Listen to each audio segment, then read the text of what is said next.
All right, it's that time. Intel's 11900K embargo has just lifted. I'm sure you can tell by your inboxes and the amount of videos that probably just went live for it. But we're gonna see how it stands up as Intel's new mainstream flagship, where they chopped off 4 threads and apparently increased the IPC a little bit. But is it enough to hold off AMD's 8-core 16-thread Ryzen 7 5800X that's been out now for about 6 months or so? Well, today we're gonna tell you.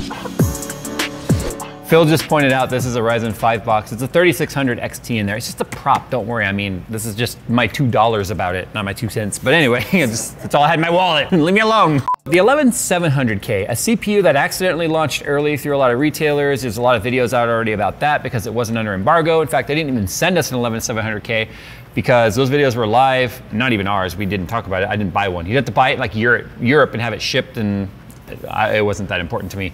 So, 11600K and 11900K is what we have. We didn't touch a 600K today because we just wanted to see, like, all right, this is the first time we're seeing like core for core, thread for thread, price per price literally be kind of like the same between AMD and Intel when it comes to their CPUs. Remember, for the longest time, you could get more cores for the same amount of money as Intel's lesser core count. But now what we're seeing with 5000 series Ryzen as well as 11th gen Intel is that they've pretty much aligned them now. I think that's because Intel knew no longer can they count on this whole like, we're a better gaming CPU because we can charge more and we're Intel. I think they're realizing now like they've got to kind of like pull that back a little bit, just sort of slow their roll with a lot of that Kool-Aid they've been drinking and realize that, hey, AMD's IPC is no joke. So let's talk about some testing methodology here because Intel does have some built-in boost algorithms and logic in terms of turbo timers, and it's just like their next generation of the way the turbo clocks work. AMD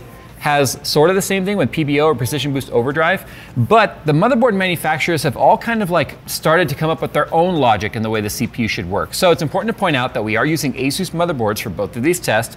Our first test here, obviously with Intel, is with the ASUS ROG Strix Z590E Wi-Fi 6 motherboard. It's a Wi-Fi 6E motherboard. So this is a more middle of the line in terms of the ROG product range. There's Maximus 13 and stuff, which have a lot of crazy built-in features. We decided to use one that'd be a little bit more indicative of what an average buyer might have. The AMD build is actually on an X570, which is funny, this is Z590, that's X570, so this is now 20 better according to Intel than AMD, 20 better units. But that's the same deal going on over there. We let the CPU manufacturer handle all of the logic. Turbo timers, the amount of power draw, how long it can do that power draw, the amp limits, all of that is set to factory for the CPU. We took any of the ASUS motherboards trying to control any of that in terms of core enhancement, removal of Intel limits, all of the limits are in place. So we wanted this to be as manufacturer versus manufacturer spec as possible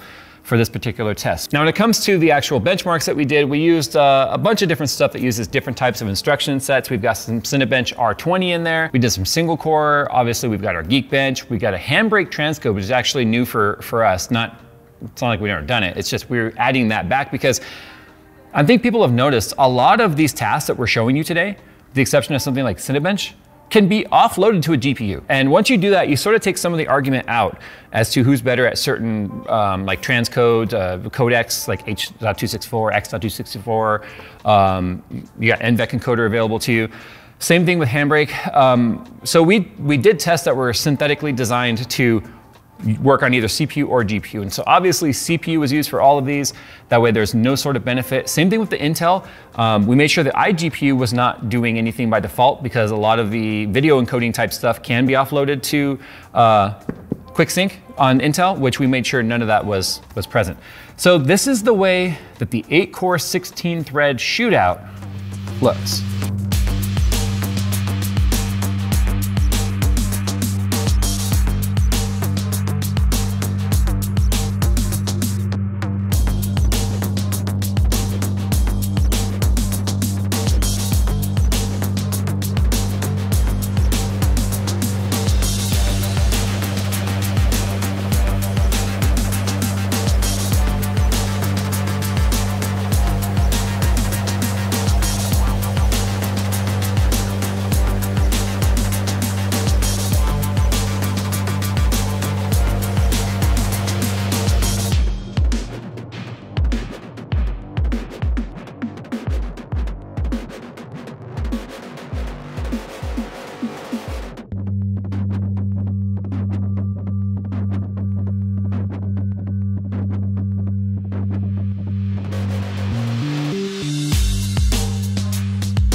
So we were expecting anywhere between like a 7 to 10% IPC improvement based on the slides and the press day behind the scenes like education that we get. There was a lot of information that was presented about Intel's 11th gen. They cut, like I said, 2 cores and 4 threads off of their top tier CPU. There's a couple of reasons why I think they might have done that. And now this is completely speculative. I don't have any insider information about this.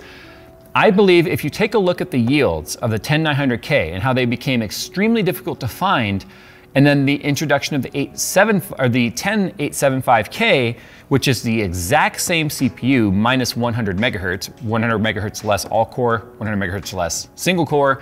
I think they were having a problem with actually getting enough 1100Ks at 10 core, 20 thread to actually make it through the testing process.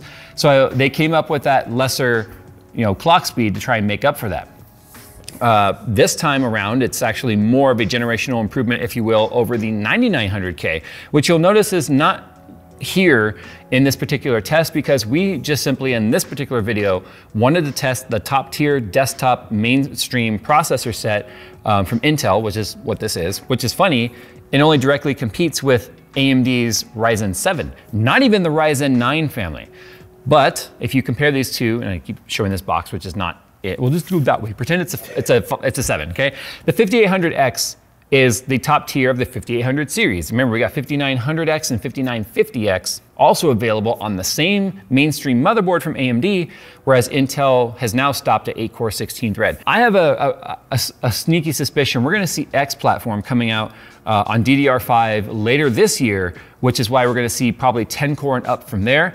Possibly to go as high as maybe even 20 core 40 thread or maybe even 24 core 48 thread on X platform, not having to go over to the W3175X like we saw in the past. So that's a speculatory prediction. We'll see if it comes true. I'll do a video about that later. But the benchmarks tell a huge story here. When it comes to just straight up raw processing, the 5800X is faster pretty much everywhere it matters. I say where it matters. If you're doing video rendering, it's faster at Premiere. As you guys could see, multi-core rendering. It's faster at the warp stabilization. We were not using Premiere 2021 for this. We were using 2020, which is single core warp speed. Wow, engage. No, it's single core warp stabilization, which I guess maybe we should have done a 2021 also. The problem is our project that we were using is on 2020, not 2021. 2021 does do multi-core warp stabilization, so we'll revisit that in the future. Handbrake was like 6 minutes faster at transcoding our 1080p video to 4K. Cinebench was faster. Single core was also faster. However, when you go to the IPC where we lock them at 4 gigahertz, it's kind of a sad story for Intel where you can see, although we saw an improvement in IPC or instructions per clock, and we locked them at the same frequency, the same memory speed. That's another thing I forgot to mention. We were running the same speed memory on these tests across the board as well between AMD and Intel. Intel's IPC improvement was not enough to make up for Ryzen's latest IPC, which is just absolutely phenomenal. And then the only thing that makes Intel even compete with the 5800X is the fact that it has a dominant core clock. Now, let's talk about the core clock here for a sec. When we were doing the handbrake transcode, it dropped all the way down to 3.9 gigahertz. Now remember, the way the turbo clock works on Intel's out-of-the-box spec is it's a max of 56 seconds, at least on 10th gen. There's some new logic here with 11th gen, like I said, and I'm not going into depth on that. But it will only hold those boost clocks for so long. And then what'll happen is it will drop the clock and then throughout the remainder of the test. Now it started at 4.7, which is actually 100 megahertz less than the 4.8 gigahertz all-core clock you'd expect to see. But even down at the 3.9 gigahertz, while we were doing the transcode, all threads were loaded, 100% load, and we were seeing a 125 watt package draw from the CPU. So that tells us we were power limited, which is why we were seeing the actual core clock drop. Now temperatures were actually really good during that. It was only at 49 C. It started at 55 and then it came down to 49. The hottest I saw this CPU get in any of our tests, and the same boot was running the entire time, was 67 C running on a 360 millimeter radiator. Now that's actually a really good temp. A lot of people might notice that AMD was actually hotter at about 77 C.